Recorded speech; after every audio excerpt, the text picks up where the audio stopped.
Live from the 607, it's the Ocho Duro Parlay Hour, where we're talking everything movies, TV, comics, and entertainment. Join in the conversation on social media with the hashtag ODPH, because here we go.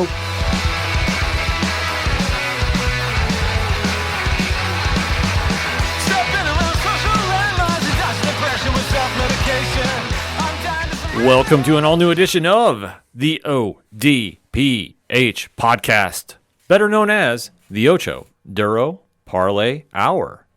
What is happening, everybody? Thank you so much for joining us this week. My name is Ken M. Joining me in studio, as always, you know him. He's the co-host. His name is Padawan J. Let me talk to you. Yeah, because, man, we have a lot to talk about. It is a busy week in the land of entertainment, in the world of movies, TV, and comics, and more, if you want to call it that. And we definitely have a lot to get into. So, Pad, where does everybody head after the show? Because we got to keep that conversation rolling. ODPHpodcast.com. Right on. Swing on over to the website. Make sure to sign up on all the social media accounts, especially what we're going to be talking about in the opening two segments, because it's going to be important for you to catch up on all the coverage. So, right there it is. Boom. Drop that follow. You won't miss a thing. Also, check out the Patreon link. One tier, $2 a month. And this week, you have the Sports Edition Patreon exclusive. So you want that sports talk, that's where you head on over to. Also, check out the TeePublic Store link. Sale going on this weekend as well. A lot of things happening there. The blog section, which is blowing up with some reviews. You have the directory. Pat, how many providers are we on? 110,000. Sounds about right to me. Pat is a statistician, so I do not argue with him one bit when it comes to that. We also have the classified section where you can find friends of the show, such as 3FN Podcast, Dragon Master Games, Nerd Initiative. A lot of things happening over there. So there's the easy, quick link right there, and then it takes you right to their homepage, because you can find out everything going on there involving us, involving 3FN, and a few of our friends, and a lot more things happening there. The music section, where you can find the latest from Brian Wolf and the Howlers, Tom Jolu, Floodlands, shout out the Robot, Second Suitor, the list goes on and on. Basically, if it's everything and everything it is the ODPH, you can find it at ODPHpodcast.com, and always remember on social media to use the hashtag ODPHpod. Well, it is that time of year, Pad. Uh-huh. Is it October yet is the question, and we can say proudly, yes, it is. Is Billy Joel Armstrong from Green Day awake? Allegedly, yes. Allegedly. If you listen to the song, he's awake. Mm-hmm. Because this is the annual New York Comic-Con preview edition. Con! Yes. It is so good to be going back to the Javits Center as press this year and going into year 17. Oof. Can you believe it, Pat? That is crazy. It is insane to think about. The con has definitely grown into a social media hub, if you will. Mm-hmm. It's going to shut down everything pop culture this weekend. Yeah. From October 12th to the 15th. So if you are not following what is going on with New York Comic Con on all their social media accounts, you definitely want to make sure you're taking full advantage of that. And if you need any more information, NewYorkComicCon.com, all one word, and it'll take you to where you need to go for this. Mm-hmm. But what we do, if you're a new listener, first and foremost, thank you for checking us out. Drop that 5-star review. We always appreciate it. We break down the panels you need to go to at NYCC. So we do the deep dive right from the website and give you our takes about what you need to go to and basically what is jumping out to us as fans that we're excited to talk about. Yeah, real quick, I think we should just give some listeners, if this is your first time attending New York Comic Con, or you got a con coming up that you've never been to before, maybe some do's, maybe some don'ts, would definitely say, for this one especially, wear some comfy shoes, not old and super worn in, but not super brand new like you just went out to, your local shoe store and bought them. No, like slightly gently worn in.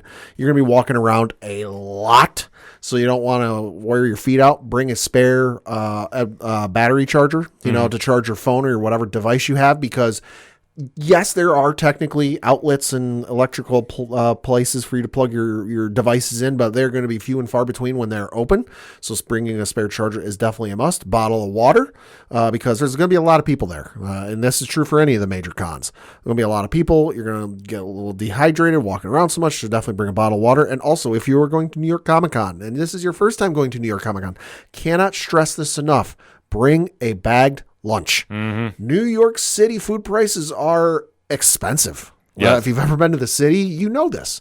They're even more expensive when you get into the Javits Center and, the stuff in there. Which, hey, if you want to buy some of the food in there, do you? Hey, they got. I've had some of their stuff. It's pretty good, but you can't. I can't exactly comfortably swing those prices. 4 or 5 days in a row. So definitely bring a bag lunch if you can. And like I said, comfy pair of shoes, spare battery charger, and just have fun. Absolutely. And if you want even some more information about the do's and don'ts, there's a blog up that I wrote for nerdinitiative.com. It's the latest letters to the editor, number 2, entitled NYCC. Here we go. So if you want some more information about that, nerdinitiative.com.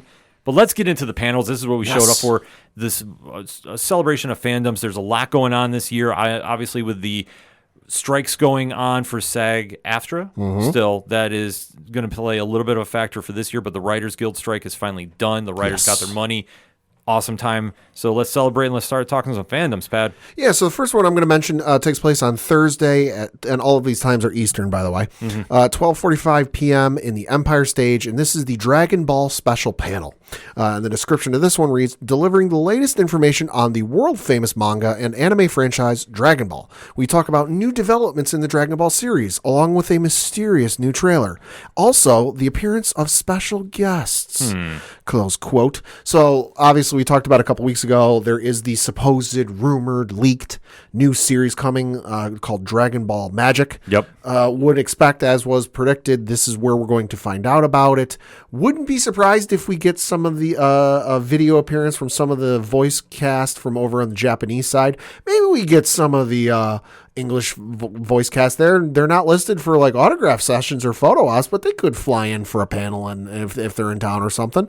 But this, if you're a Dragon Ball fan, this is definitely 12:45. You're gonna want to, if you're there, you definitely gonna want to be there. If you can't be there, pay attention to social media because this is about the time. I would say maybe about 5, 10, maybe even 15 minutes into the panel. So about 1 o'clock Eastern, you're gonna start hearing stuff. No, absolutely. Dragon Ball is going to have a big presence this year at New York Comic Con.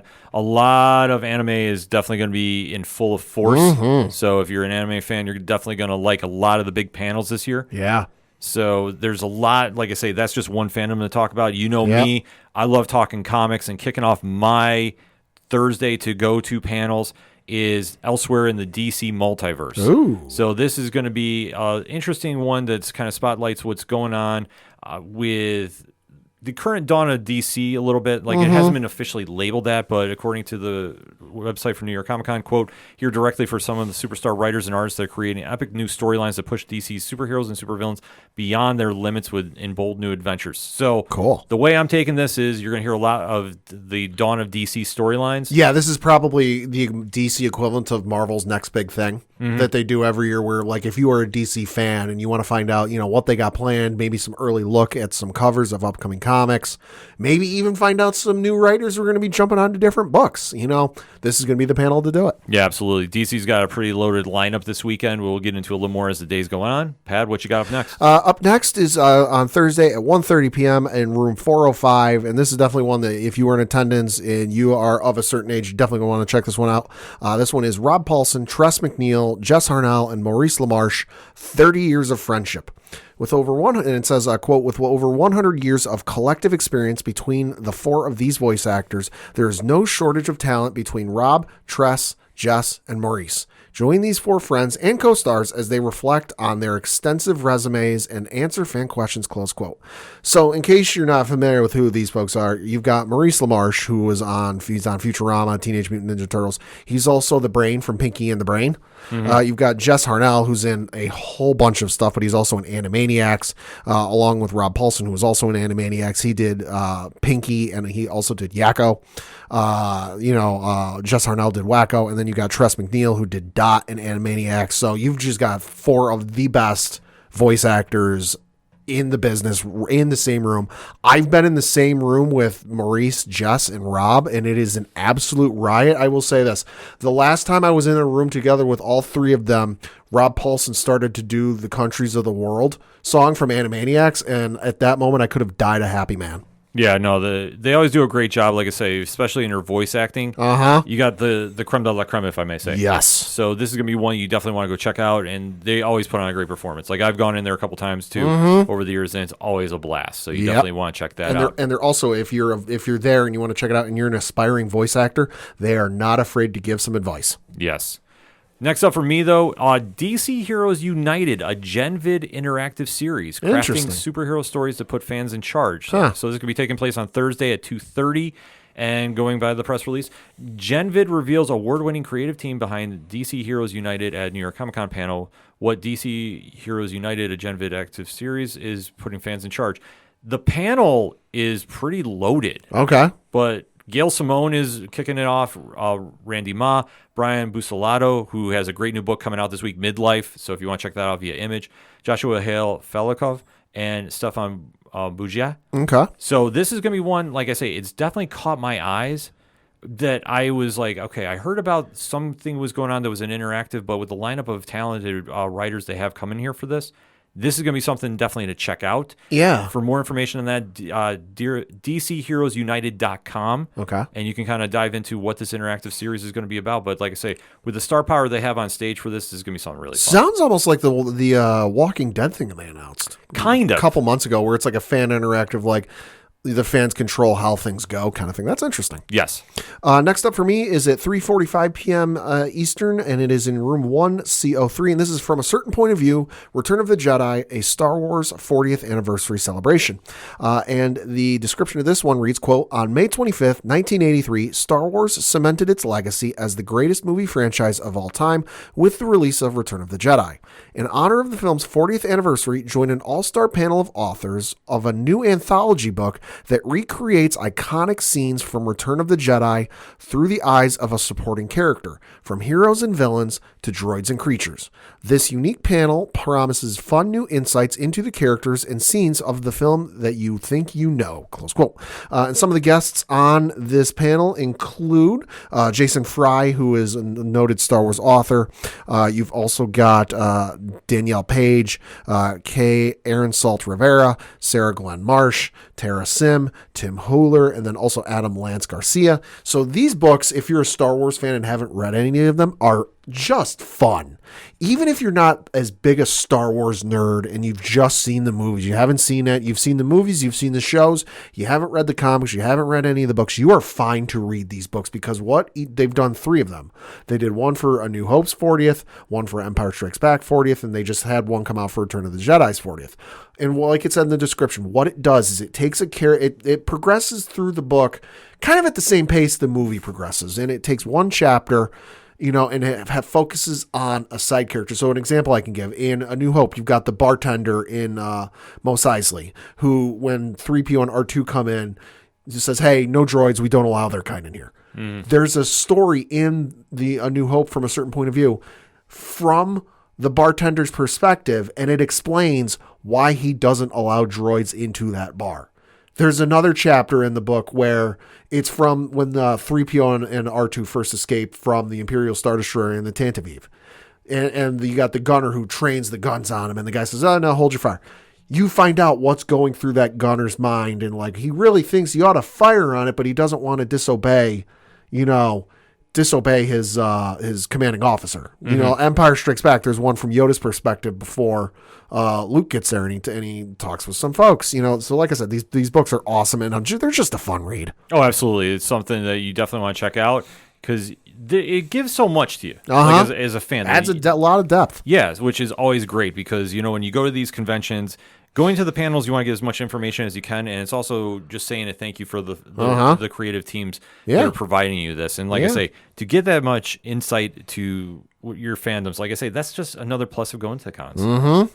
Next up for me, Marvel kicks off on a big way Thursday, 3:15, Avengers Assemble, a This Week in Marvel special event. Wow. So if you've never been to this, they do a live podcast recording of their This Week in Marvel. Agent M is going to be there, Ryan Pentecost, and he has a lot of people tied into the Avengers franchise for this one because it's in time for the 60th anniversary. So joining him is going to be C.B. Sobalski, Tom Brefort, Jed McKay, and Al Ewing. And there's a lot of books that are coming out with the Avengers line right now. This is going to be one that if you're an Avengers fan, you definitely want to be in the house for. They do a lot of cool things, and the Marvel panels are always a great place to get some really cool swag, too, because they give out a lot of cool giveaways at the end of the panels, too. Yes, they do. So if you haven't gone to one of those, I highly recommend checking that out, and that's at 3:15 on Thursday. Next up for me is at 4:15 on the main stage, and this is Hulu's Futurama screening and panel with creatives behind the show. And this one reads, quote, "The beloved sci-fi animated series Futurama triumphantly returned to Hulu with all new episodes after a brief 10-year hiatus. Celebrate with a room full of Futurama fans as we screen the season finale episode and get a sneak peek at season 12, followed by a panel with the creatives behind the show from 20th Television Animation. And then some of the guests included with this are Claudia Katz, Crystal Chesney Thompson, David X. Cohen, Edmund Fong, Lee Supersinski, and then Peter Avanzino. So this one definitely going to be one to check out if you are in the area and you were a Futurama fan like myself. I haven't caught up on all the episodes yet, but I will say, highly recommend the first episode because it is super meta and it is super hilarious, but definitely want to check out if you are a fan. Yeah, I was going to say, Futurama it blows my mind it's lasted this long. Oh, I know, and it's been canceled twice. Yeah, at least. Yeah, it got, it did. It got canceled once.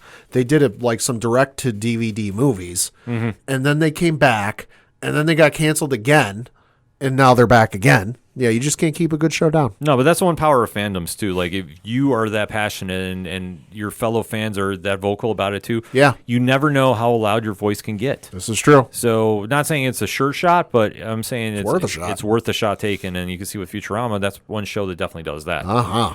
Closing out Thursday for both Padawan and myself, a show that's very near and dear to our hearts because it is the annual Walking Dead panel. Yeah. So let's talk about it, Pat. Yeah, so this one is AMC Networks and AMC Plus present The Walking Dead, Daryl Dixon. This is at 4:15 on the Empire stage. And this one reads, quote, "New York Comic-Con attendees will be the first to see The Walking Dead, Daryl Dixon season finale ahead of its airing on Sunday, October 15th at 9 p.m. Eastern, 8 p.m. Central on AMC and AMC Plus, followed by a Q&A with Chief Content Officer of The Walking Dead universe, Scott M. Gimple, showrunner David Zabel, and executive producer Greg Nicotero, and moderated by Entertainment Weekly's Dalton Ross. Obviously, of course, they will all be there, but also some dude named Norman Reedus is going to be there. Oh, always a fun time with him. I don't know if you've ever heard of him. Yeah. I think the only thing that's going to disappoint him is, unlike the one year at Madison Square Garden, he won't be able to ride into the Empire Room on a motorcycle. Never say never. Yeah, maybe. But probably not. Probably not. No, there's a lot going on Thursday. Like I said, The Walking Dead has always been a staple in New York Comic Con too. It used to be the proverbial hardest ticket to get. Hardest ticket in town to get. Yeah. So you a lot of times you needed to know somebody to get in there. Well, it used to be the time too. I mean, I know we're dating ourselves here, but this is the 10th year I've gone to New York Comic Con. I remember the days when people would go 8 o'clock in the morning to whatever panel was kicking off that day and just sit through because it used to be the Saturday night closer. Right. And they wouldn't clear the room. Right, and they never would clear the room. So it was always crazy to see how dedicated the fan base was. Yeah. And those were some of the most wild panels. Yeah. Too, because they would be so giving to the fans. And, like I say, it's just an experience that if you weren't a full all-in fan then, you would leave being all-in about the series. So this is going to be kind of bittersweet because I know that obviously they're going to be wrapping up Fear the Walking Dead. That's coming up. The series last few episodes are going to be kicking off later this month. And with Daryl Dixon, and maybe never to say never about surprises because there is the greatest movie we haven't seen yet with Rick and Michonne. Movie, TV series, TV movie, whatever it is. Yeah, so that's, like I say, that's something we're going to have to look forward to for that. Yeah. Maybe we'll get a tease of it. Yeah, we should definitely shoot them an email about this. Definitely wanted to do that. Yeah. I mean, that's all I had on my list for Thursday. Pat, how about you? Just got one more. This is at 5:45 p.m. Eastern on the main stage, and this is Adult Swim presents a first look at new and returning series. So the description of this is, quote, "Immerse yourself in the world of Adult Swim with a must-see screening event. New York Comic-Con fans will be the first to see a collection of new Adult Swim content from the Emmy-winning global phenomenon Rick and Morty, the iconic long-running series Aqua Teen Hunger Force, the second season of the hit series Smiling Friends, and more breaking news. This is a can't-miss event for Adult Swim fans," close quote. So definitely, I know there's a few Rick and Morty fans out there. You know, it's a moderately popular show. Aqua Teen Hunger Force, surprised it's still going. I hadn't heard about that in a couple of years, so I'm a little surprised it's still going. But hey, good for them. Yeah. You know, but definitely one to check out if you are a fan of all things Adult Swim. Yeah, definitely a lot of cool things going on Thursday as well. Yeah. And Thursdays, I don't want to say it's the quietest day, but it's a good one to walk around, get familiar where all the booths are. Calm before the storm. Yes, and get a true sense of, like, if you want to get autographs, that's a great day to go. Yeah, because our Artist Alley fills up very quickly on Friday, Saturday, and Sunday. And definitely make sure you're following your favorite writers and artists Yes. on social media so you know. Turn on notifications. Yep, so you know when they're going to be signing at what booth. Yes. And especially plan time ahead for that as well, because if it's a ticketed event, you need to go early to go get tickets. Yes, you do. So keep that in mind. But now we go to Friday. Yeah. And a lot of things are going on Friday. This is when things are going to start really ramping up. For me in the morning, this is going to be kicking off with Joe Quesada's Drawing the Line Somewhere.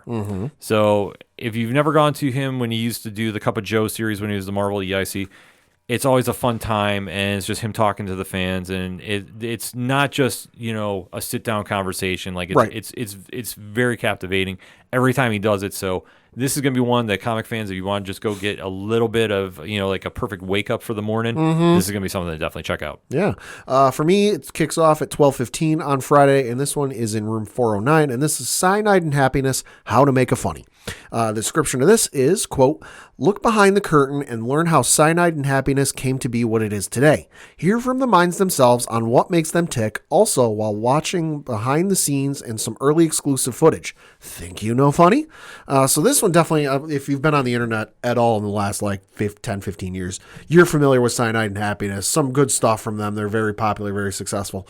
But to actually hear and get to, you know, I guess, learn what makes them tick and what gets them going and helps them produce their work, very cool. Oh, absolutely. This is going to be something to really kind of dive into that fandom because, like I say, I'm not too familiar with that, so that's going to be something for me to check out. But like I say, Fridays is going to be a very, very busy morning. Yeah. And there was a late edition that came out, and I'm reading the press release from Image Comics. Okay. And that is going to be Friday morning, October 13th, 10:45 a.m., and it's entitled Image Comics Presents the New Wave of Comic Storytelling, Character, and Talent. Okay. So on this panel, Rodney Barnes, Charles Soule, oh boy, Will Sniley, Ethan Sachs, and Naomi Sachs, who are the team behind A Haunted Girl that's coming out this week. Right. And Ryan Parrott. Hey, we know him. We do know him. He's a very close friend of the show. So there's something going on there. There's not a lot of details, but that panel has definitely got to be intrigued. And I think there's going to be a lot of news coming out of that, especially involving Ryan. Because according to the press release, it's not saying he's talking Rogue Son. So something new might be in the works. Miami Dolphin series?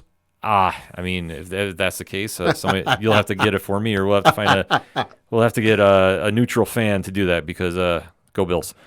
But yeah, a lot of cool things happen. Image is making a little presence known here too. So like I say, this is a late edition. You won't see this on the website, but definitely go check that out.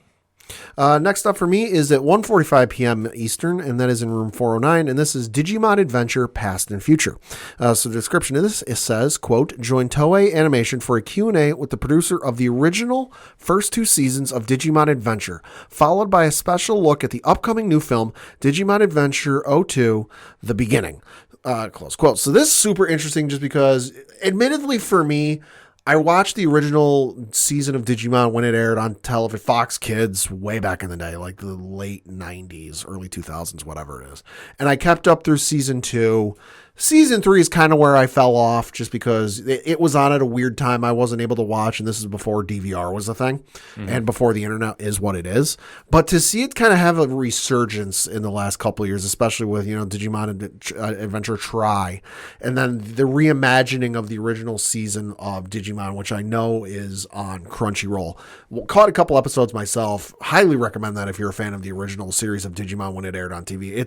It's interesting to see some of the different choices they made from the original story to this adaptation, but to find out, you know, get a Q&A with the producer of the original first 2 seasons and then find out a little bit more about the new movie, even more exciting. Yeah, absolutely. So Digimon definitely has got a fandom behind it, so you definitely want to keep an eye out for that as well. Yeah. Speaking of fandoms, 10:45 in the morning, like I say, Friday is loaded. Yeah, it is. Metropolis All-Stars. Ooh. So this is going to be centered around what is going on in the Superman line of comic books, which has been top-notch. Yeah, it has. Since the dawn of DC returned. So expecting a lot of stories going on from the land of Metropolis, and they have not listed who's going to be there, but if I had to make a guess, probably wouldn't doubt a Tom Taylor, probably wouldn't doubt a Joshua Williamson. Like I say, they're not listed. Phil K. Johnson probably too. Yep. So like I say, there'll be a star-studded lineup for that, because obviously when you're talking Superman right now, you're going to get a lot of the big names that are working the books right now, and like I say, the series is absolutely crushing it right now, no matter what you're picking up. Yeah. So a lot of fun stuff happening there. Next up for me is at 3 p.m. on the main stage, and this is Goosebumps, a thrilling new series for a new generation on Disney Plus and Hulu. So the description of this says, quote, join the team behind Goosebumps as they screen the premiere episode of the chilling new series inspired by R.L. Stein's worldwide best-selling books. Debuting October 13th on Disney Plus and Hulu from Disney Branded Television and Sony Pictures Television. And some of the guests included on this are Nicholas Stoller and then Rob Letterman. So if you grew up in the 90s, as I did, you're familiar with R.L. Stein stuff, some of the most chilling stuff when we were kids. You know, growing up, the covers scared the absolute crap out of me, and he did some fantastic work. But for having a new Goosebumps series coming back, super excited for that. Yeah, Goosebumps has definitely lasted the test of time. Lasted longer than I thought it would. I kind of had the same thought with Goosebumps that I did with Pokemon after a while. I'm like, Pokemon's not surely going to last that long. Well, we're here all these years later. They're both still around. Oh, it's absolutely crazy to think. For me, going back to 11 a.m., and this is one on the Empire stage. So whenever you hear the main or Empire stages, this is the really, really big ones. Oh, yeah. Apple TV presents Monarch, Legacy of Monsters, based on the Monsterverse. Oh, yeah. So this is going to be talking some Godzilla. This is going to be talking... This is a property that is having a lot of hype behind it. Some of the talent behind it too is, I'm looking it up now because I'm blanking on who's in it, but yeah, no, there's some people attached to this. Yeah, like I say, anytime you throw the Legacy of Monsters name around, obviously Godzilla is tied to it. Yeah. This is going to really captivate the fans, and I know this is going to be one that if you're in attendance for, you definitely want to go check out. And like I say, we, Rich and myself, who are going down as press for ODPH, we're definitely going to be in attendance for this one.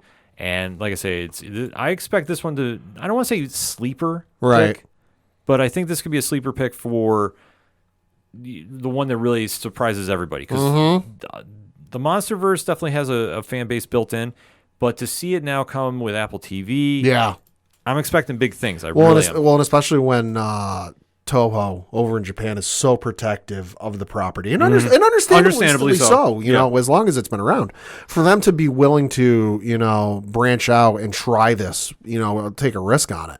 Kudos to them. But like I said, some notable people attached to the show. Kurt Russell, don't know if you've ever heard of him. Who?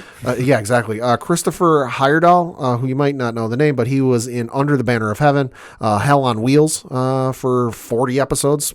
He played Thor Gunderson, was on Peacemaker for 4 episodes. He was Captain Casper Locke, and then he was also on Togo. The Disney Plus thing was a movie. And then also Wyatt Russell is on.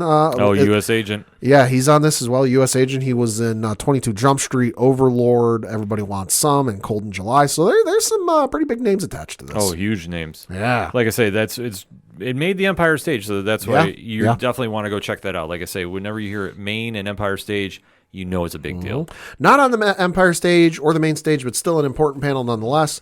Taking place at 3 p.m. on Friday in room 405. This is the Crunchyroll Industry Panel.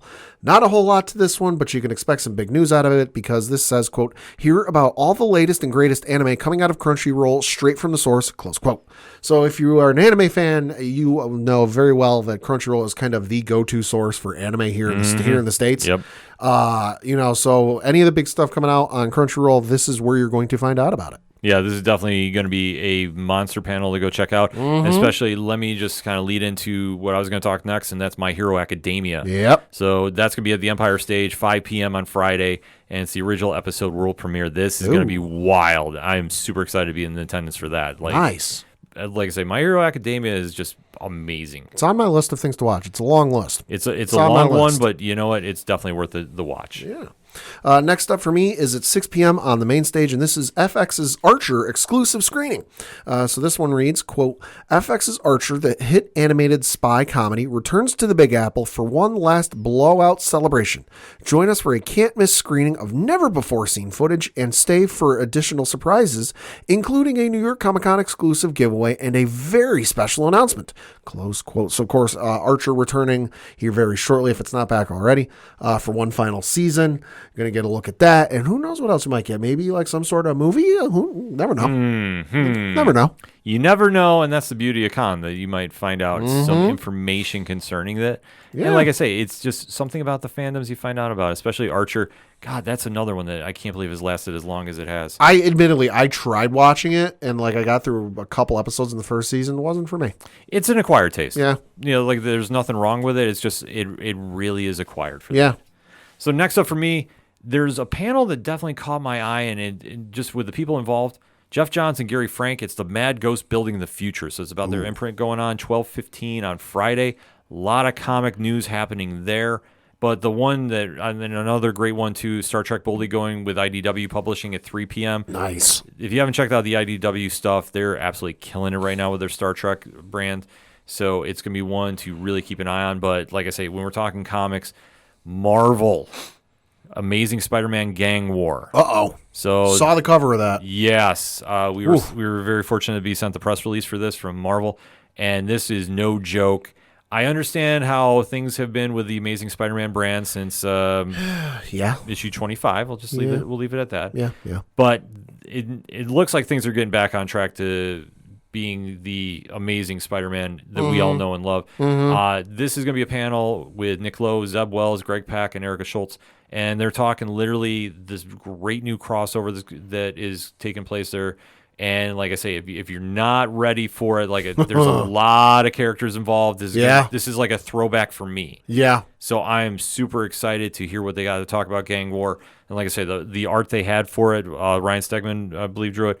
Amazing. Something tells me, and this is without knowing anything, someone's not going to make it out of there. They can't. Like either alive or in one piece. Yeah, it's like something's going to change, and it's going to be ground shaking. And that's one great thing, because Spider-Man, if you're involved in this many heroes involved, and we're talking Cloak and Dagger, we're talking Luke Cage. Well, and especially you look at the cover art or the promo art they put out with all of the villains on the one side, and you just look at the list of who's on that part of the page.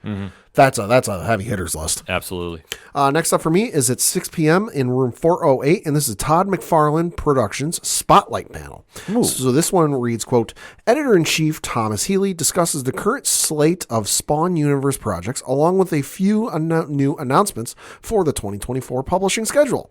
Thomas, along with Spawn Universe artists Javier Fernandez, Carlo Barberi, Von Randall, and more surprise guests will do a Q&A after the presentation with the Spawn fans in attendance.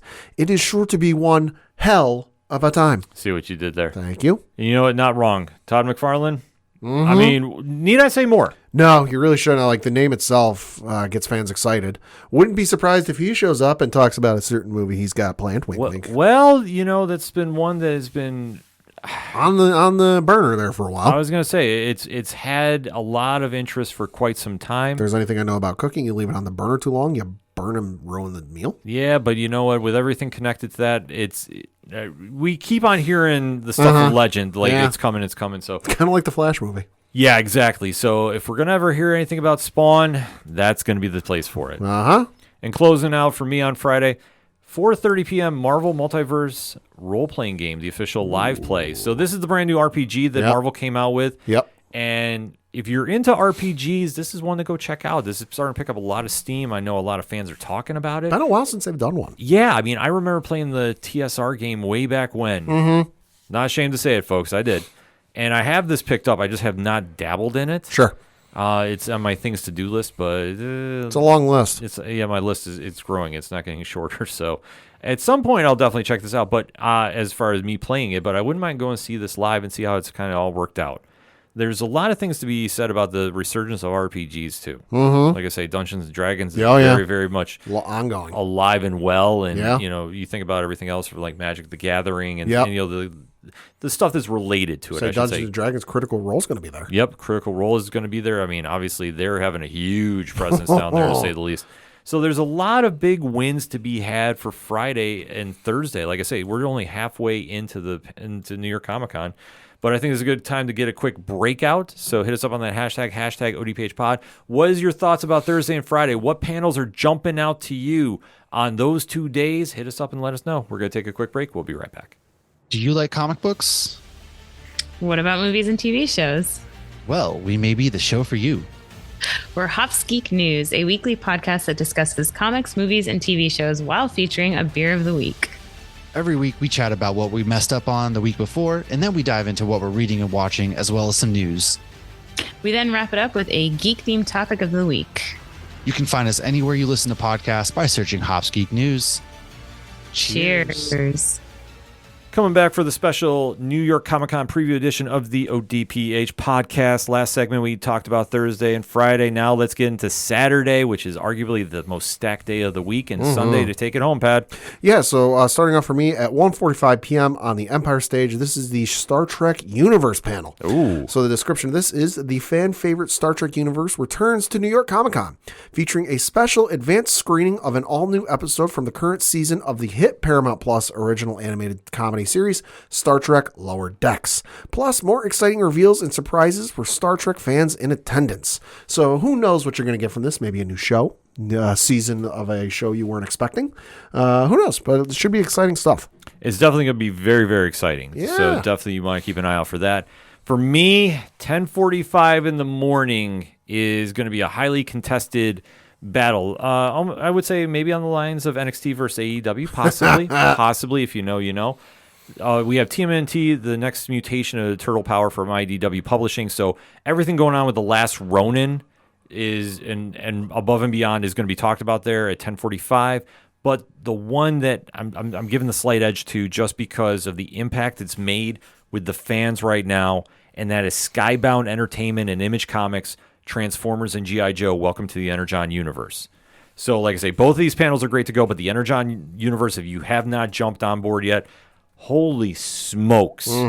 Transformers #1 by Daniel Warren Johnson is an absolute monster. If you haven't read that, you need to go pick it up. And this is going to be highlighting the plans they have moving forward with the G.I. Joe and Transformers shared universe, with ties into obviously the surprise hit of the year, Void Rivals, which kicked everything off. So you're looking at a lot of the who's who of this universe: Robert Kirkman, Daniel Warren Johnson, Joshua Williamson, just to name a few.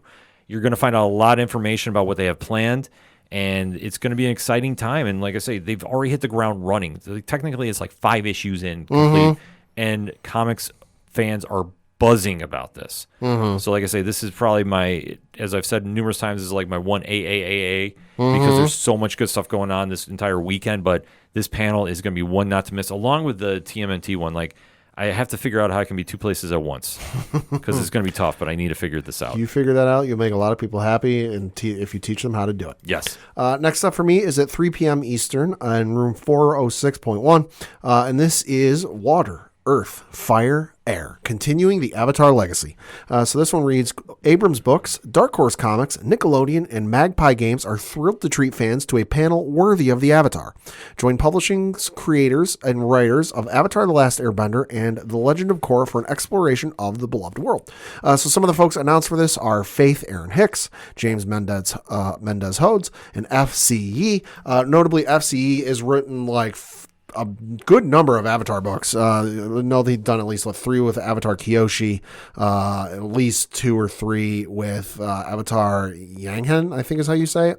You know, got a whole bunch coming out. They're on my list to read. I got a long list of books to read. I'm a very busy individual, but definitely one to check out and keep your eye out on for all things Avatar announcements, because hey, you never know what they're going to say. Yeah, there's going to be a lot of things getting leaked out about that franchise moving forward, so you definitely want to keep your ears out for that. Yep.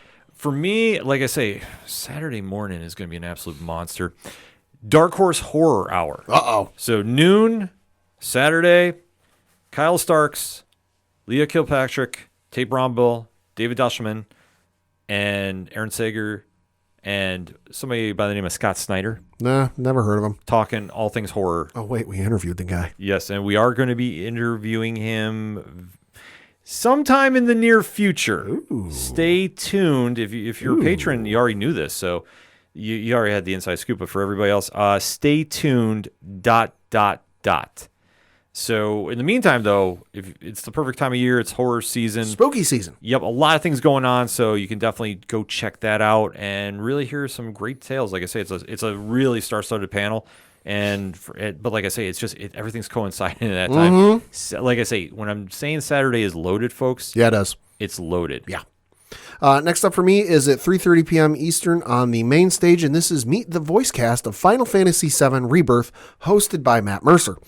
So this one reads, quote, "Before the highly anticipated PlayStation 5 exclusive Final Fantasy VII Rebirth launches on February 29th, 2024, we invite you to spend an afternoon with the actors that lend their voices to some of the most iconic video game characters of all time, including Cody Christensen, who plays Cloud Strife, John Eric Bentley, who plays Barrett Wallace, Britt Barron, who plays Tifa Lockhart, Max Middleman, who plays Red 13, Susie Young, who plays Yuffie, and it goes on to say, hosted by renowned voice actor and star of Critical Role, Matt Mercer, the all-star cast of Final Fantasy VII Rebirth will discuss what it's like to voice such recognizable characters, as well as share some can't-miss behind-the-scenes stories about creating the game.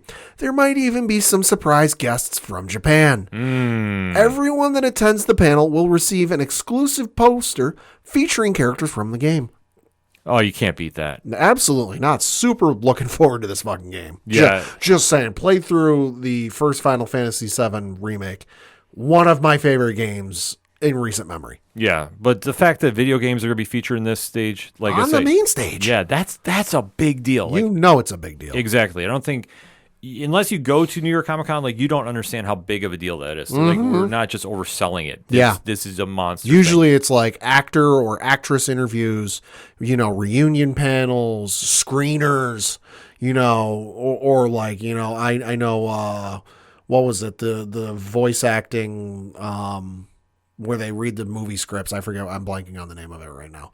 But like when they do that is there. But like video, I can't remember the last time they had a video game, anything on the main stage. Yeah, in Super Mario Brothers, they talked the movie, so that doesn't count. That doesn't count. Yeah, no, but for just like a straight video game, yeah. Yeah. Next up for me, 1:45 on Saturday, Marvel Fanfare with CB Sobolski. Uh-huh. So this is going to be, it's almost done in the same vein as Cup of Joe, but it's CB talking with some guests about a lot of things Marvel. And it's kind of a open discussion. You never know who's going to show up for it. All you know is it's going to be a great conversation, and you definitely want to go check it out because it's going to be a precursor for something else, which we'll get to in just a little bit. Next up for me is at 3:30 p.m. Eastern on the Empire stage, and this is Prime Video presents The Power of Prime. Prime. Not Optimus Prime and not Prime hydration. No, this one reads, quote, "Join Prime Video at New York Comic Con's Empire stage for a special presentation featuring exclusive first looks and never before seen footage of returning fan favorite series and highly anticipated new series." I wonder what that could mean. Definitely want to keep an eye out for that because, if they're talking about some new series, that's a stay tuned ... if I've ever heard one. So definitely want to keep an eye out for that. Next up for me, 2:15, coming up in the multiverse. So this is going to be more about the DC, Dawn of DC era, and with the names involved, you have an idea what we're going to be talking about. So Cy Spurrier, who is the writer of the new Flash series. Oh, yeah. Jeremy Adams, who's definitely blowing up at DC right now. Aaron Campbell, Cami Garcia, Tim Sheridan, and Cian Tormey. And a guy by the name of, I don't know if you heard of him, Tom Taylor. The name kind of rings a bell. So expecting a lot of Nightwing news Yes. to be coming out of this panel. That is my early guess at it. If you're not reading Nightwing right now, what's wrong with you? Seriously, Nightwing is so good. It's the reason it's won on awards. Left and right. So this is going to be one definitely keep an eye out for if you're a DC fan. The Dawn of DC, I can't stress enough. If you've been turned away by DC Comics for whatever reason, this has been a perfect time to jump back in. It reminds you why you like these heroes. So Yeah. Next up for me is at 4:45 p.m. Eastern. This is in room 405, and this is the Naruto Shippuden panel by Viz Media. So the description of this one says, quote, "Put on your headbands and come celebrate Naruto's birthday with Miles Flanagan, the iconic English voice of Naruto Uzumaki. Listen to her many voice acting battle stories and discover how she found her own ninja way, plus announcements, prizes, games, and more." Believe it. So definitely should be expecting some stuff out of this, because I know there was it's the 20th anniversary of Naruto, the original series anniversary this year. And they were supposed to have done something like with new episodes or something with new episodes, like, because the team has been on Boruto for a couple of years now, and they haven't really done anything with Naruto because, hey, we're moving on in the story. But they were supposed to do like remakes or reimaginations or something to do with Naruto that like got pushed back. They needed more time to work on it, something of the sort. So wouldn't be surprised if we get an announcement on that, maybe some firm dates, because this is coming from Viz Media, who are the ones behind the Naruto anime. Mm-hmm. So you may get some interesting stuff out of this one. Yeah, like we said, the anime properties coming to New York Comic Con, huge this year. Mm-hmm. And Naruto is one of them, so yes, they are. Definitely have to keep an eye out for that. Yeah. This is a brand new one I just heard about right before we went on air. Okay. So 3 p.m. Saturday, Arcbound. A first look with co-creators Scott Snyder, Frank Thierry, and Ryan Smallman. So this is, like I say, all the information we were talking, NewYorkComicCon.com.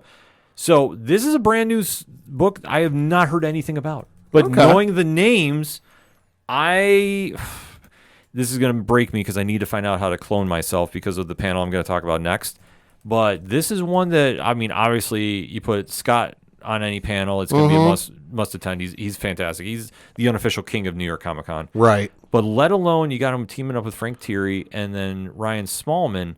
And this is one that, like I say, I'm just hearing about. So I definitely need to dive into this a little more. And I will by the time we get to next week's episode to have a little more picked out. But I'm looking at all the socials right now. Definitely going to have to start dropping those files and deep dive into what is happening here. Because, like I say, this is one that if I wasn't too mistaken, it was I heard rumors of something. This is it. So definitely I will admit I'm caught off guard a little bit, but I will definitely catch up by next week. And next up for me on Saturday is at 6:30 p.m. Eastern on the main stage, and this is the One Piece dub villains panel. Good Lord, this is going to be one to attend if you are a One Piece fan, because listen to this. Quote, "Join Crunchyroll and Toei Animation for an early One Piece dub episode premiere screening, followed by Q&A with the English dub voices for some of One Piece's most iconic villains. Panelists include David Sobolov, the English voice of Kaido, Gabe Kunda, the English voice of King. David Sobolov is the English voice of Kaido in One Piece. He's also the voice of Eplek, Battletrap, and Rhinox in Paramount's Transformers: Rise of the Beast. Okay. Volibear in the video game League of Legends. Gorilla Grodd in CW's The Flash. Drax in Marvel's Guardians of the Galaxy animated series. You'll hear David as the Centurion in Alita Battle Angel. Multiple Klingons in Star Trek Into Darkness. Various creatures in Dungeons and Dragons. Honor Among Thieves, and as one of the Reavers in Serenity. David studied acting with Sanford Meisner at the Neighborhood Playhouse in New York and is represented by CESD. And then Gabe Kunda is a voice actor from Dallas, Texas, celebrated for his remarkable ability to breathe life into iconic characters across various media platforms. Some of the notable roles are King in One Piece, Anarius in Diablo 4, Lock in My Hero Academia, and Delling in Mobile Suit Gundam: The Witch from Mercury. Beyond entertainment, Gabe has lent his voice to commercials for renowned brands like Toyota and CNN. And outside the recording studio, he demonstrates his vocal talents as the bass singer for the Grammy-nominated group King's Return. Really? Additionally, Gabe is not only deeply committed to philanthropy throughout his nonprofit organization, Light Motif Foundation, but is also in the process of creating his upcoming comic, Star Child. Close quote. So this one definitely going to be something to check out because One Piece, hugely popular, hugely successful, even more so these days after the Netflix anime. Massive adaptation. Yeah. A lot of folks checking out the One Piece anime now. So definitely want to check out if you are a fan. Yeah, definitely you don't want to miss that. And then for me, this is arguably my panel for comics for the week. I've said this all the time. Nothing has changed going into this weekend. Marvel's next big thing, 3:15 Saturday. This is going to be a monster panel. So if you're into Spider-Man, you're into the Ultimates, you're into X-Men, you're into Avengers, you need to be in attendance. No questions asked. C.B. Cebulski, Jed McKay, Jerry Dugan, and Jonathan Hickman are all going to be in attendance, and they're talking about the new books like The Resurrection of Magneto. They're talking about the Fall of X is here. The Krakoan era is wrapping up, it seems like. So a lot of stories are happening here. The Avengers Twilight, which is the new Chip Zdarsky book, and then Ultimate Spider-Man by Jonathan Hickman. Oh, boy. This has been teased. So there's going to be a lot of information coming out of this one. This is my pick of the weekend for comics. So you definitely want to make sure, if you are a fan of Marvel, get to this panel 3:15 Saturday. So let me jump back, though, to 12:15, because I almost forgot about this because, like I say, Marvel is coming real heavy lineup. Skybound, not to be outdone, though. Skybound has a really loaded lineup for Saturday. Can you believe, Pad, we are going to celebrate the 20th anniversaries of The Walking Dead Good God. and Invincible comic series. Wow. So there's going to be a panel 12:15 with Robert Kirkman, and that's literally the title of it. Invincible and Walking Dead celebrates 20 years. It blows my mind that we are here, because you think about both of those properties and how they've just impacted pop culture, Right. and even the comic book format alone. I mean, The Walking Dead was arguably such a surprise hit out of nowhere, Right. that it overtook a lot and really transcended into pop culture, where, let's face it, for a couple of years, it was the show on TV. Like, there's always that one show, Right, yeah. and that was The Walking Dead. And now it still refuses to die. It still is producing out spinoff after spinoff. Still churning out stuff. Yeah, which, I mean, it's awesome to see. And then you think about Invincible, and that now coming on the animated side to Amazon Prime. Yep. Season 2 is set to drop in November. Super excited. Yeah, it's been forever since season 1. Yeah, very excited about that.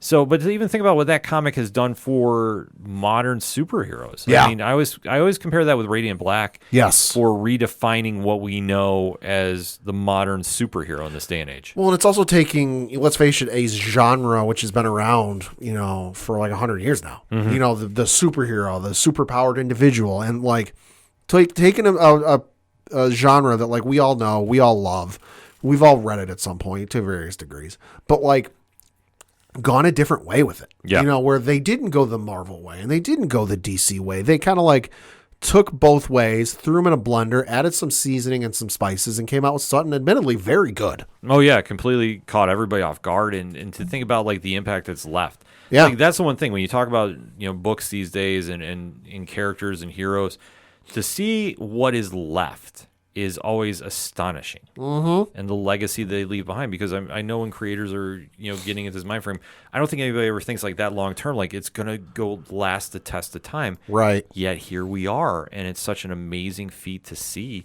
that you just have to stand back and acknowledge it. Like, it's very cool. So like, that is gonna be one. Definitely keep an eye out for. Also on Saturday, 4:30 p.m., Gotham City Confidential. So that's the more Batman-centric panel. Always a fun time. It's one of my favorite ones to go to, so I definitely highly recommend that. At the main stage, though, 5 p.m., Scott Pilgrim Takes Off. So this is with the series creators Brian Lee O'Malley and Ben David Grabinski.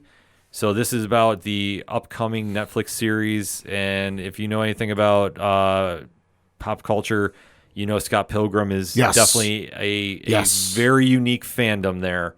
Great movie. Yeah, but the fact that it's now going to be transitioning to a new Netflix show. Great video game, too. If you haven't seen that, pick that up. Yeah, that's definitely worthwhile picking up.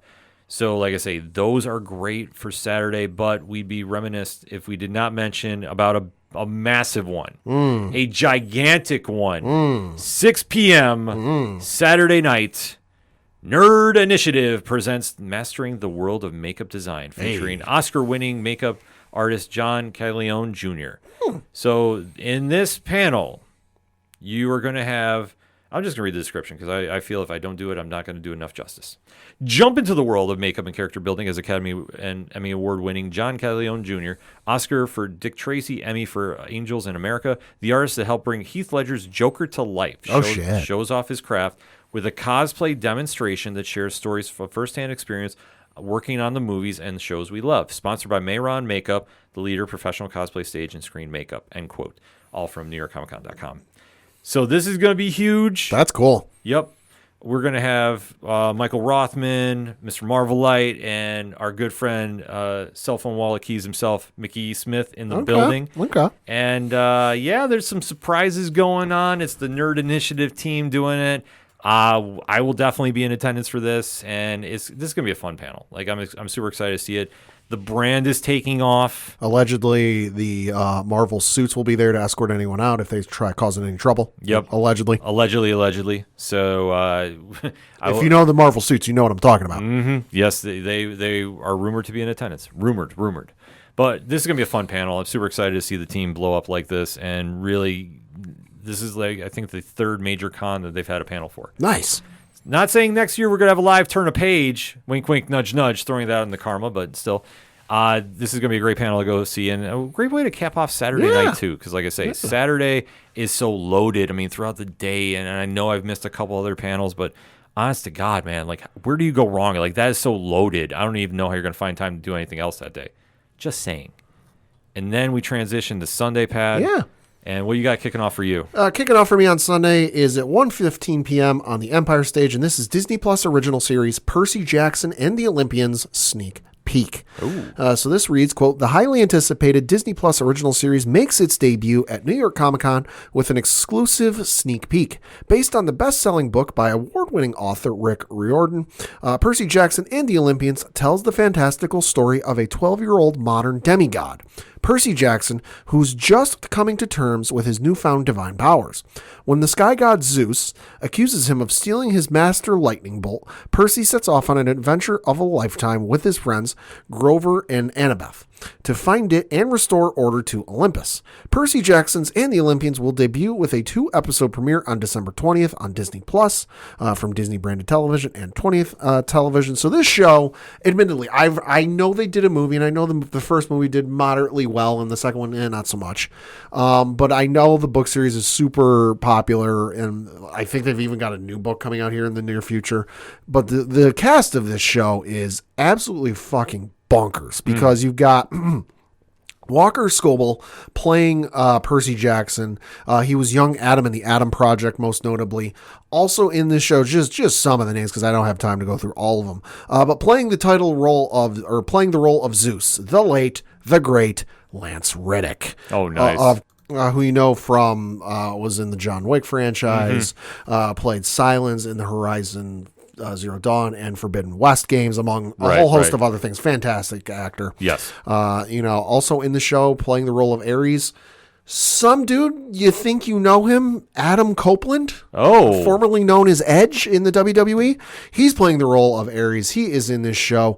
Also in the show, playing the role of Poseidon, that is the god of water, gentleman by the name of Toby Stevens. You might know him. He was in 13 Hours, Hunter Killer. He was also in one of the James Bond movies. He was Gustav Graves in Die Another Day. He was one of the main villains in that film.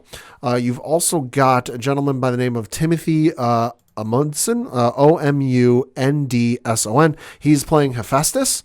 You might know this individual. He was in Mission Impossible 3, was on the TV show Psych for 120 episodes. He was also in Starship Troopers, and he was also in Judging Amy, so he is in the show as well. And also you have got a woman by the name of Jessica Parker Kennedy. She is playing the role of Medusa. You might know her most recently as Nora West Allen from the Flash TV series. Okay. She is in the show as well. And then you also have a woman by the name of Virginia Cull. She is playing Sally Jackson. You might know her from shows such as she was in Big Little Lies, Boardwalk Empire, The Looming Tower, and she was also in the reboot, remake, whatever you want to call it, of Twin Peaks. Lot of cast in this show. Looks super interesting. Very star-studded cast. Star-studded cast. Like I said, comes out December 20th, but super interested to see what comes out of this panel. Oh, absolutely. For me, on Sunday, there is a panel that when I read who is going to be in attendance for this, I immediately said, oh, I know what this is about, and I definitely am trying to make it, but Sunday is going to be a very tight day for me personally. And this is Behind the Comics page with Scott Snyder and company. So this is, I'm just going to read the cast, and then this should tip off a lot of people. Scott Snyder, his son Jack Snyder, Valeria Fevcosia, and Tula Lote. So on this panel, 3 of those names are tied to a great new book that is out today on Comixology Originals entitled By a Thread. Nice. I imagine they're going to be talking about that book here. And if you have not picked it up yet, seriously, after the show, go right over to Comixology Originals and go get this. It's a fantastic book. The review is up right now at odphpodcast.com and nerdinitiative.com. Tula Lote, though, being there, they're going to be talking some Barnstormers, which, if everybody knows, is obviously such a fantastic series. This is going to be a really cool panel, and especially they're deep diving into, the behind the scenes of both books. Super excited for this. So like I say, I can't recommend this one enough for Sunday if you're going to be in attendance. And then for me on Sunday, I can't believe this got pushed back to Sunday. A little offended by this. Yeah. But hey, it's still happening. It is my favorite panel of the entire weekend. Lucasfilm Publishing, Stories from a Galaxy Far, Far Away. This is taking place at 1:30 p.m. Eastern in room 1B02. And this is the panel, if you are a Star Wars fan and a fan of Star Wars books, you have to attend. You never know what's going to happen at this panel. The one year I went, Timothy Zahn showed up and announced a new Throne book. Yeah. Out of the blue, he's like, so they're going down the list. I'm like, what have you been working on? And he goes, well, I just turned in a first draft for a new Thrawn novel, and the price went bonkers.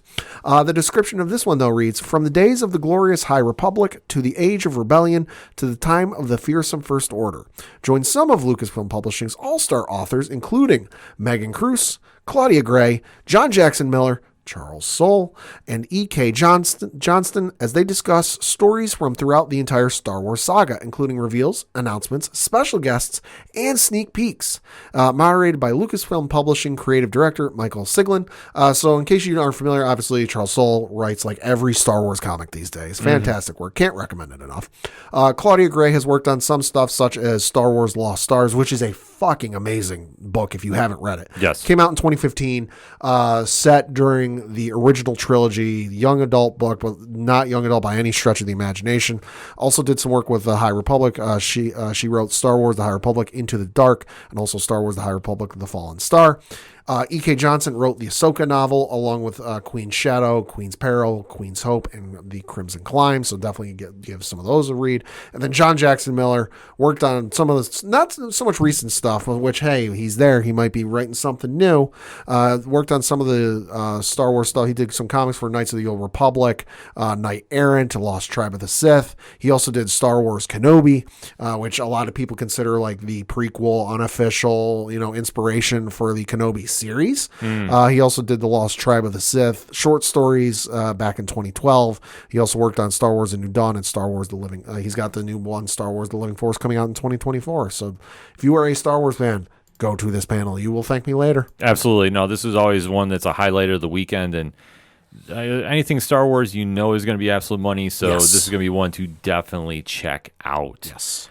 Sunday, 1:30 p.m. for me, remembering John Romita. Oh. So reading the clip right from NewYorkComicCon.com, Marvel artist John Romita Sr. was instrumental in the creation of Marvel characters, including the Kingpin and Mary Jane Watson, and oversaw the design and introduction of Wolverine, the Punisher, Luke Cage, and many, many more. Join friends and colleagues as they remember one of the greatest legends in comics history. So this is definitely going to be one to check out. Like I say, John Romita Jr. or Sr. rather is a legend, Yeah. bona fide legend in the Yes. business. John Romita Jr. is one as well, and like I say, knowing when you see their work is just how influential they, both are. But I mean, especially John Romita Sr. Yes. just defined what Marvel was for so long. This is going to be an absolute must-attend panel. So if you are in New York City on Sunday for the con, you definitely want to keep that one out. Like I say, you're going to hear a lot of great stories, and like remembering one of the legends in comics. Like I say, can't stress that enough, man. One of the greats. Absolutely. Also on Sunday is Marvel's Women of Marvel panel. So this is one that is always a great conversation. The Women of Marvel return to New York, join Ellie Pyle, Jennifer Grunwald, and some more of Marvel's mightiest women as they share what it's like for women to working in the industry today while teasing what's next in the Marvel's stunning slate of women-led projects. Don't miss the always lively discussion. Be sure to stick around for the exclusive giveaway at the end, straight from NewYorkComicCon.com. So like I say, it's a great panel to go to. So if, like I say, back-to-back on Sundays, they really loaded up Sunday And Yeah. usually it's like Sunday's a quiet day. It's like for the kids. Yeah, Sunday is always the quiet day, and it's the getaway day, but this one definitely not the case here.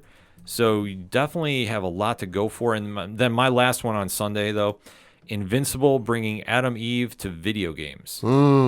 So this is one that just reading right from NewYorkComicCon.com. Join Jill Murray, Rossi Gifford, Mike Rogers, Mary Araz, and Lauren Lemon as they discuss how they created the upcoming video game Invincible presents Adam Eve. Learn from veterans in the video game industry of how they approach the creative direction, narrative, and design and art direction to adapt the beloved comic book and animated series to the video game format. Great way to cap off Sunday, too. Like I said, there's a lot more panels going on, too. Sunday is a half day if anybody's not familiar with, so you really kind of have to pick and choose what you're going to for that. But, I mean, overall, a lot of stuff that's a big win. Yeah. I mean, Pat, what's jumping out to you? This is like if you have to go, this is one panel you got to go to. For me, it's the Dragon Ball panel, just because Dragon Ball has been, a part of my fandom and my life for about as long as Star Wars has. Star Wars for me started in 97 when they re-released the films in theaters, and Dragon Ball was around that same time, airing on I remember it aired weekday mornings on one of the random low number channels we had here locally. And I remember first turning it on going, what in the world is this? And being hooked almost immediately. So, and it's been quiet lately, Dragon Ball Super, while the dub finished just a couple of years ago, the original, I watched it, I'm not trying to say I don't know how I might, but I watched it when it was releasing on Crunchyroll at 9 p.m. on Saturday and breaking Crunchyroll on a weekly basis.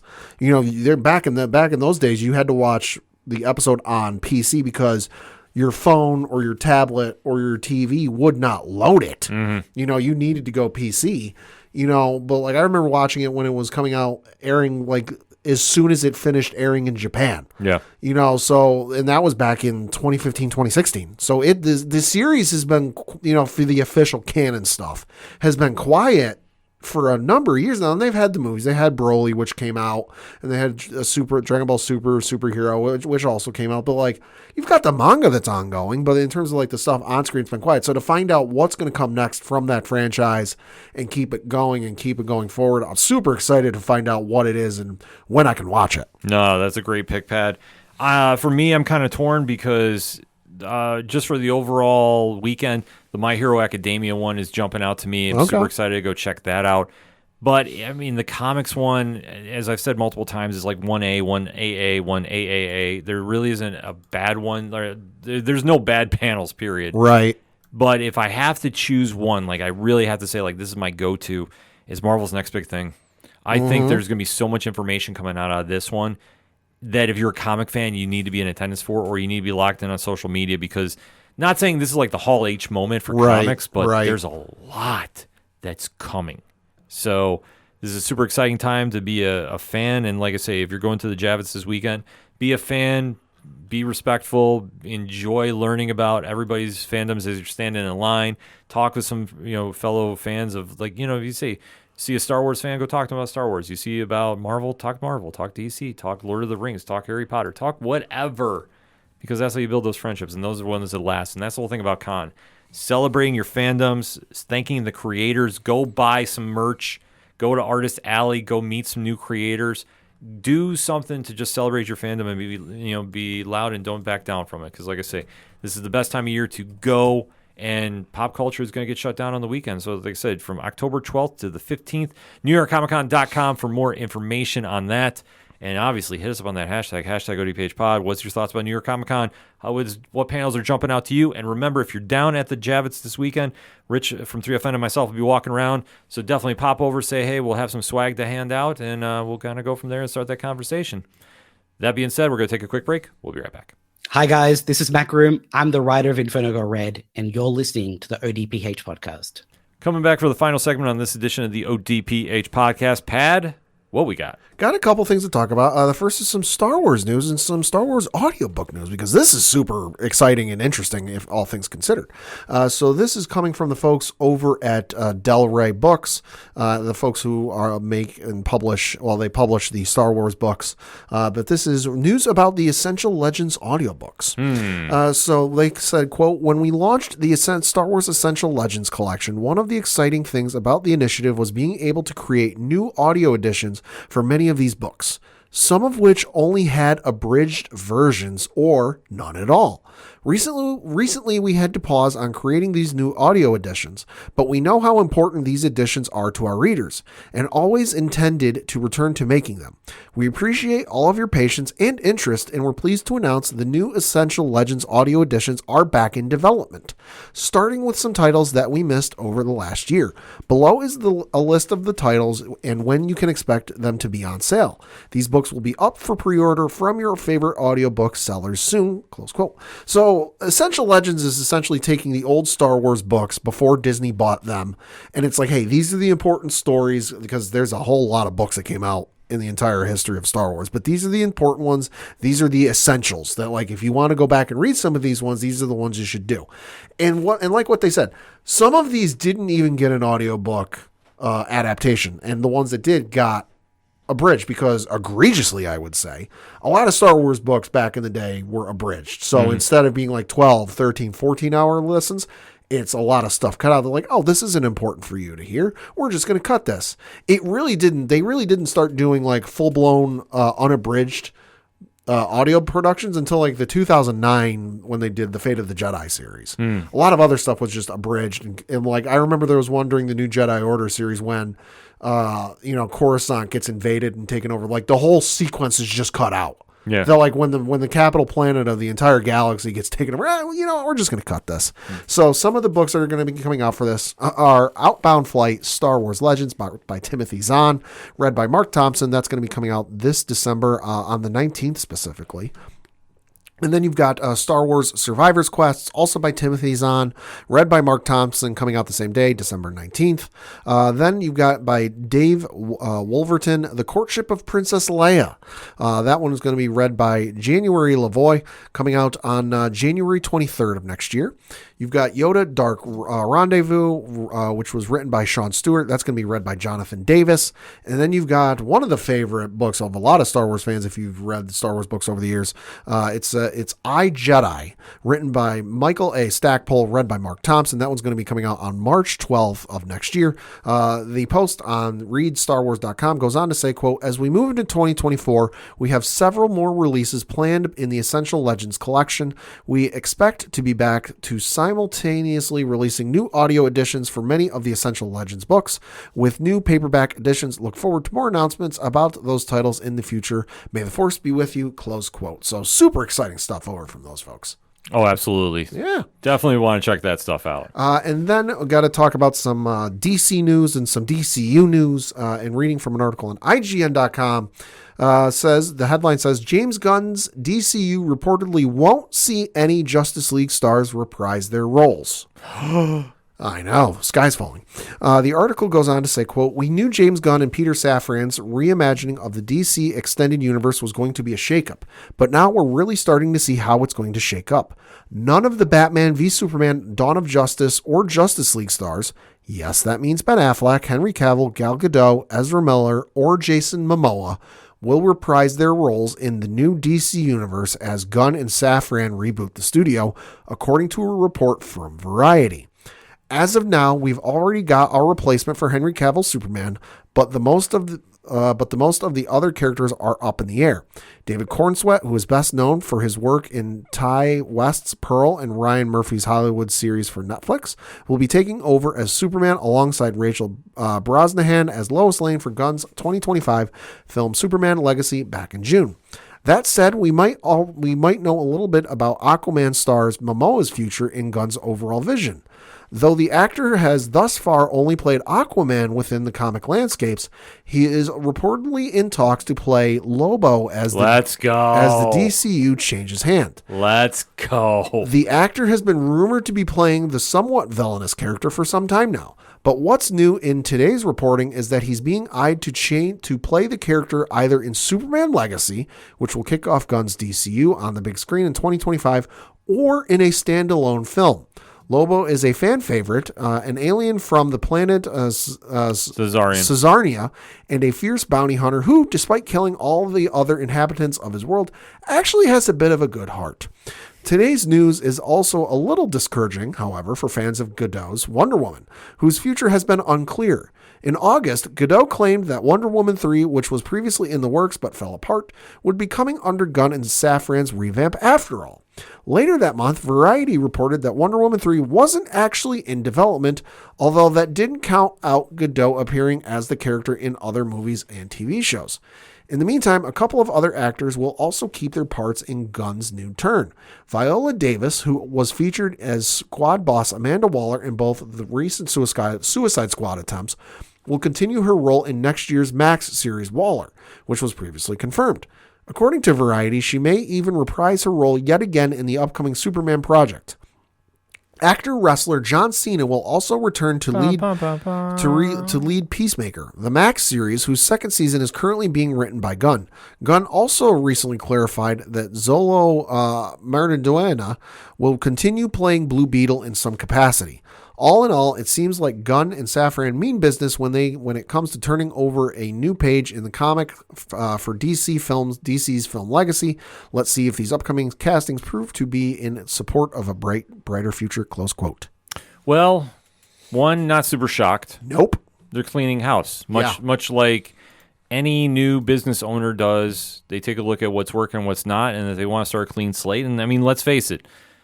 They need to clean house. Removing the Snyderverse leftovers is not the bad take to do. However, the Gal Gadot one is interesting. It's a little surprising. That one is a little surprising, so I would say stay tuned until they announce a Wonder Woman project to get final clarification, because I think that one could go back and forth for just reasons. Yeah, it could. I feel bad for the crew that worked on the Aquaman movie, because that movie's not come out yet. That movie's going to come out in December, I think it is. Yep.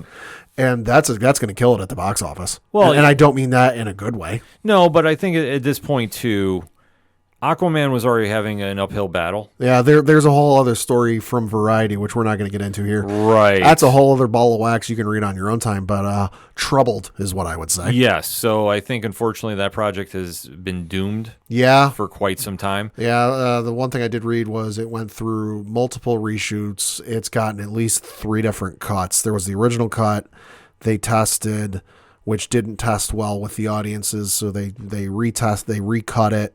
Tested it again, didn't do well a second time, so now there's a third cut. That's not good. Well, I think now in this day and age, I think Gunn is going to be very smart about his whatever vision he wants to do.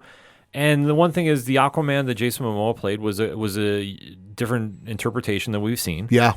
But he's more fitted for Lobo than anybody realizes. I believe he owns every single issue known to man of Lobo. According to him, yes. Which I don't doubt. I'm not going to doubt him. He could kick my ass. Right, but I think that he could definitely pull that off. Yeah, no, he could. Yeah. That's more suited towards him. And then I think with Aquaman... I enjoyed his Aquaman movie. Oh, it's fun. You know, I remember going to see it, and I remember enjoying it, but admittedly, I think I own it on Blu-ray. I'd have to go home and check. I don't think I've watched it since I saw it in theaters, just because I haven't had the urge. It's nothing against the movie. To write home about. Right, but there was no moment in that movie where I'm like, oh, I want to see that scene again, or I want to experience this again. You know, it was good. I enjoyed it, but it falls in that category of like, it was good. I enjoyed it. Do I necessarily need to see it again? Not really. I've seen it on TV and I've caught a scene or two, but have I sat down on like a Saturday afternoon, Sunday afternoon, or what have you, and been like, you know what? I got a couple free hours. I'm going to sit down. I'm going to watch this movie because it's on TV and I haven't seen it in a while. No. Yeah, no, I agree with you there. So I think what Gunn is doing, I trust the process with him, and the Gal Gadot one is the only one that I thought was really a curveball. Yeah. Amanda Waller staying is that perfect casting. Perfect casting. John Cena, of course. Yeah. He was in his movie, The Suicide Squad, so it makes sense for him to stay. Yeah. And Blue Beetle, I mean, to keep the actor there, that's perfectly fine. I'm blanking on his name. Yolo. Yeah. So, I think that that would be the perfect casting. Was Haven't Zola. gotten around to seeing it yet, but I heard he did a very good job. He was very good in it. Yeah, Yeah. Zola was good, very, very good in the Yeah. movie. Like I say, for what it was, it's meant to be fun. It's like Right. if you like Shazam, you'll like that. Shazam 1, not Shazam 2. But I'm saying it has that good vibe to it. So Right. So that being said, we'll have to kind of wait and see how it plays out. But like I say, I'm not super shocked by any of the casting here, Right. or the announcements here. And if you're going to start clean, you have to start clean. And as much as fans don't want to give up the Snyderverse, like, listen, I'm sorry, it's done. Nothing else you can say about that. It is what it is. Yep. So before we go into the comic picks of the week, we do have to give a quick recap about a certain show that returned to Disney Plus. And it would have been the lead segment, but New York Comic Con takes precedent over that. This is true. And Pat, what decided to return this week? That would be season 2 of the Marvel Cinematic Universe show Loki. Yeah, so we will give our quick spoiler-free statements on this, and obviously next week we'll be taking a deeper dive in with episode 2 as well. But this one entitled Ouroboros. What is your spoiler-free statement? It was okay. I mean, I was happy to see it back, and I enjoyed the kind of like, we're going to start the episode and we're going to start the season by like 0 to 60 in like a half a second. Yeah. Because it really didn't feel like you had a moment to like take a step back and breathe until 3/4 of the way through the episode. You know, so I enjoyed kind of the pacing, and I enjoyed the kind of like, we're going to go breakneck speed here. And it was fun to be back, and it was interesting to see what was going on, because it was such a cliffhanger and such an, oh my God moment, that it was good to see it back, but it admittedly felt like an epilogue to the previous book. I agree. That like, I expected it, but like I still got it, but like I'm not sure what I was expecting, but this just to me felt like an epilogue added on to the end of a book. That like, you could have given this to me at the last half of the season, but you cut it off, you put it into the beginning half of this season, and to me it feels like the show really hasn't started yet. You know, it just feels like, hey, we know that the previous season, looking it up here, the previous season ended on July 14th of 2021. You know, so it's been, you know, a little over 2 years since we've seen the show. And admittedly, I don't know what the return watch rates are on this show. I haven't seen season 1 since it originally aired. So, like, admittedly, it was good to kind of like take things slow, but I expected more. Yeah, I agree with you. I mean, I think I don't want to say underwhelming, but I think it was just kind of did not hit the full potential. Right. I do agree with you. I think this was a perfect epilogue for season 1. Yeah. And they didn't really do anything to really progress the story. It kind of, I hate saying the word filler, but that's kind of the vibe I got from it a little bit. And it's nothing against the acting. Tom Hiddleston did a great job reprising the role. And it's But the problem ultimately relies on the villain you have chosen to lead this series, and that's Kang. Yeah. And anytime you dabble in the world of time travel, it's going to get messy. It's going to get weird.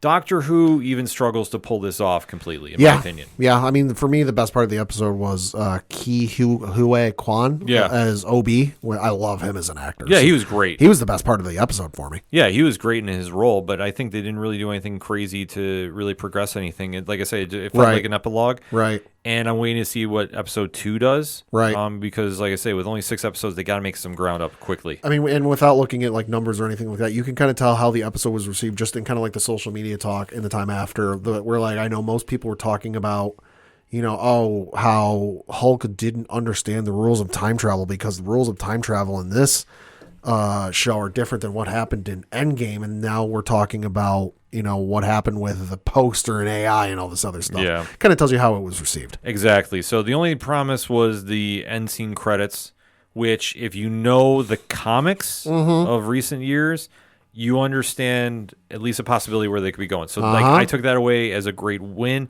But overall, I mean, it was okay. I think that's the nicest way I can put it. We'll have to see what they do next week. Yes. But I think they got to make up some ground because, like I say, it didn't come in with that season premiere punch that we know with Disney Plus shows in the MCU. Yes. So that being said, Pat, let's talk some comics before we head on out of here. Yeah, got a couple to talk about, all from the world of Marvel and the folks at Marvel. The first one, you've got Star Wars Dark Droids, issue number 3. This one from Charles Soule, and it reads, The Scourge descends on Mustafar, a Dark Droids tie-in. For the evil intelligence taking over droids across the galaxy, there is no greater prize than the Force. And who better to steal it from than a being who is more machine than man, Darth Vader. Oh, boy. Then you got from the folks over at Marvel, Superior Spider-Man Returns, issue number 1 from Dan Slott. The caption of this one reads, Superior Spider-Man web slings again. The Spider team that redefined The Amazing Spider-Man returns to celebrate the 10-year anniversary of the most monumental and shocking Spidey story in a generation. Dan Slott, Ryan Stegman, Mark Bagley, Giuseppe Camuncoli, Humberto Ramos, Peter Parker, Doc Ock, together again for a Spider-Man story superior to all others. See what you did there. Thank you. And then lastly, and certainly not leastly, because the cover of this one, holy fucking That shit. looks dope. Holy shit. Amazing Spider-Man, issue number 35 from Zeb Wells. On the cover, you have a goblin of some sorts on a glider of some sorts, but it's not just any goblin. The goblin is wearing the Spider-Man costume. Complete with the logo. He's got a pumpkin bomb and webs going behind him. And the description of this is real simple. This sets up the next 24 issues of Amazing Spider-Man. Do not miss this. Close quote. Well, The cover of this is fucking bonkers. the cover is amazing. I kind of want the cover as like a poster so I can frame it. I was going to say, that looks like JR. Yeah. And it looks fantastic. It too, is. by the way. Cover art is John Romita. Oh, man. That cover looks Cover is really good. absolutely fantastic. On my end, Comixology Originals, I kind of teased this a little earlier. Buy a Thread is out, number 1. Scott and Jack Snyder are teaming up. It's Jack's comic writing debut. Hey. So father and son duo are teaming up for this. Valerie Favacosia is on the art, and this book is just freaking fantastic. If you like a little adventure, it has like almost like an anime style RPG kind of vibe to it. I kind of compared it a little bit to Battle Chasers when I was first talking about it. A little bit. It Okay. kind of has a feel like that. Okay. But it's very well done, and the art will absolutely blow you away. And there's a lot of win to be had here. The story is just getting started. And I think it's a phenomenal job, like I say, top to bottom. And like I mentioned earlier, we should be talking to Scott and possibly some more people about this book. Wink, wink, not judge. Yep, just dates have to be finalized. But we are very optimistic because all parties involved want to do some business to talk. So Yeah. stay tuned. On the DC side of things, Batman and Robin number 2. So Nice. this is a book that definitely has won me over. I absolutely think the series is making some huge strides. Joshua Williamson, Simone Di Mieo, and my God, man, the artwork in this is just insane. I'm blown away every time I see this. And the cover I'm showing Pat right now. Ooh, very nice. Like I say, the story going on here, definitely intriguing. It's a little separate from the Gotham War, but it still kind of is connected to. So if you're looking for something else, they're doing a really fun job about playing off the father-son dynamic between Damian and Bruce. So I definitely dig that one. Another book that did not get a chance to review just yet, but stay tuned for Nerd Initiative on that. Fingers crossed, is City of Madness by Christian Ward. And this book is absolutely looks amazing. So this is one that's got a lot of hype behind it. It's not your average Batman story, we'll just put it that way. So a lot of great things to be had with that. On the Marvel side of things, there is a book that I have been hyping for a while. I'm absolutely put this in my hands right now. Cap Wolf and the Howling Commando. Oh, shit. I forgot about this. It's coming out Wednesday. Oh, boy. This looks absolutely bananas, and I'm here for it. This is the wildest thing I can think of that Marvel's done in a while, and I'm excited for it. Well, considering the creative team behind it, I mean, Stephanie Phillips. Yep. Enough said. I mean, I could do the Paul Heyman intro, but I'm waiting for a special occasion to do that. It's Stephanie Phillips. You just pick it up. It's going to be fantastic. And Carlos Maño's artwork in this will blow you away. So trust me when I say this book has got to be on your radars for New Comic Book Day. No questions asked. And to flip Cap Wolf, who, I mean, doing some research on this, the last time we saw him was 1992. He debuted in 1992 in the comics with the late Mark Renwald's run of Captain America. To see how they're going to do this story is going to be absolutely mind-blowing. I am super, super, super, super excited to check this out on New Comic Book Day, and I'm going to tell you right now, you all need to go get this book. Is just the creative team alone. If that doesn't get you excited to pick this book up, you go check your pulse. I'm being dead-ass serious about this. They are going to absolutely blow some people away with this, and I am going to be all here for it because, yeah, just the stuff I've seen from it, absolutely crazy, just crazy, amazing, blah, blah, blah. It's just, I could go on and gush about it, but still got one more book to talk about, and that's House of Slaughter 18. So the anthology companion series to Something is Killing Children is picking up some steam. This is a fantastic series. The story is definitely really not what you're expecting, but I'm loving what I'm seeing coming out of the story. And like I say, it's all self-contained books, so as long as you jump in at the first part, you won't be thrown off. This is a great thing to get into the Something is Killing Children universe. You definitely want to keep your eyes out for that. There's so many other great books to pick from this week. Like I say, Boom Studios has a monster lineup in store. Image Comics has a big lineup as well. Yeah. Dark Horse, they got some great books coming out this week. IDW. The list goes on, and if you need your comic book recommendations, the Nerd Initiative Bullpen is kicking that off at 9 o'clock in the morning with the review of Midlife from Image Comics. That's going to set the pace for the rest of the day. It's a joint review from myself, Marty Stoked, and Matt from Hopsgeeks News. So if you want to find out about that, nerdinitiative.com, kicking off at 9 a.m. Eastern Standard Time. Okay. So definitely make sure you swing on over and check that out. Every hour on the hour, new review until we run out. That's how we do on New Comic Book Day. And if you want even more of that, odphpodcast.com on the blog section, we have them there as well. So you can't miss it. And like we always like to end it with, make sure to go out and support your local comic shops wherever you're at, because there's nothing like going into a shop on a Wednesday and grabbing some new issues. That being said, for anything and everything that is the ODPH, you can find it at odphpodcast.com. That's it for this week. So for the one and only Padawan J. Fuck the Houston Astros. Y'all thought you were going to miss it this week. Oh, I know. The streak continues. Fuck the Astros. He does not miss this. If you don't know it, that's why you have to go get the Patreon and go check out the sports edition. I'm your host, Ken M. Thank you as always for listening to the ODPH podcast, better known as the Ocho Duro Parlay Hour. See you at New York Comic Con. Talk to you next week.